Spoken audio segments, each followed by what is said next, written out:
नमस्ते भारत। आज फिर मैं आप लोगों के बीच हिंदी साहित्य के इतिहास में और हिंदी कविता के क्षेत्र में प्रकृति के सुकुमार चतेरे के नाम से ख्यात श्री सुमित्रानंदन पंत जी का आज जयंती दिवस है। इसलिए इस चित्तेरे को, इस शब्द साधक को हृदय से नमन। इस शब्द साधक ने, इस कवि ने कितना सुंदर लिखा है कि छोड़ द्रुमों की मृदु छाया, तोड़ प्रकृति से माया, बाले तेरे बाल जाल में कैसे उलझा दूं लोचन।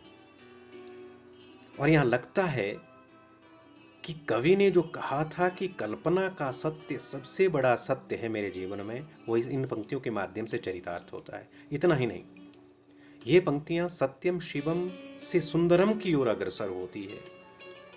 और इनका और भी कहना है कि जब मैं हम की ओर अग्रसर होता हूँ, अर्थात जब मैं व्यक्तिगत रूप में जब हम की ओर अग्रसर होता हूँ तो मुझे वहाँ शिवत्व दिखाई देता है, मुझे वहाँ सुंदर दिखाई देता है, मुझे वहाँ सत्य पाथेय की ओर जाने की एक आभा, एक प्रकाश दिखाई देता है।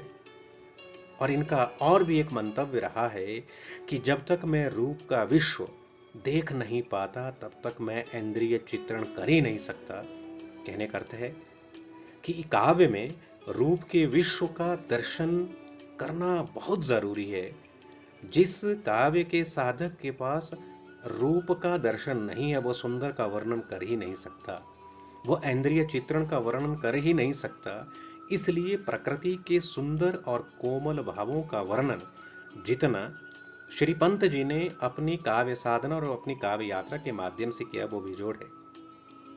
और इसीलिए उनका काव्य, यदि हम देखें उनकी काव्य यात्रा को, उनकी समग्र काव्य यात्रा को देखें तो 1918 से लेकर के 1933 तक का जो समय उनकी काव्य यात्रा को, उनकी काव्य साधना का रहा है, तो वह छायावाद और स्वच्छंदतावाद का रहा है।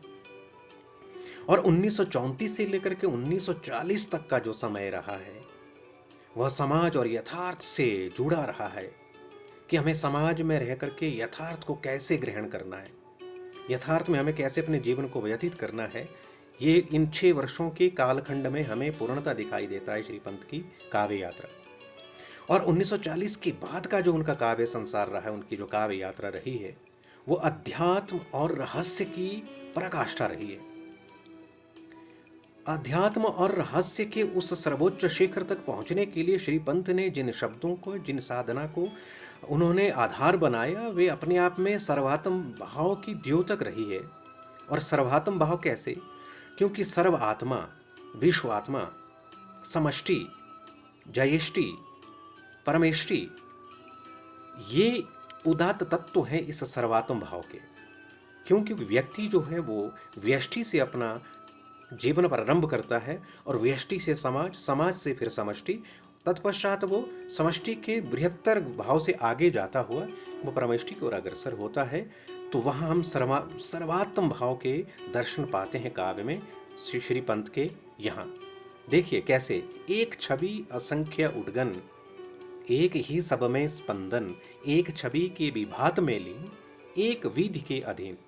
अब देखिए यहाँ सर्वात्म भाव के दर्शन होते हैं। इसलिए ऐसे शब्द साधक को हम हृदय से नमन करते हैं। और इस प्रकार की साधना वही कवि, वही काव्य का यायावर कर सकता है, वही काव्य का यात्री कर सकता है जिसने प्रकृति के सुंदर और कोमल स्वरूप को अपने अंतस्थ स्थापित किया। ऐसे चिरस्मरणीय कवि को एक बार फिर वंदन।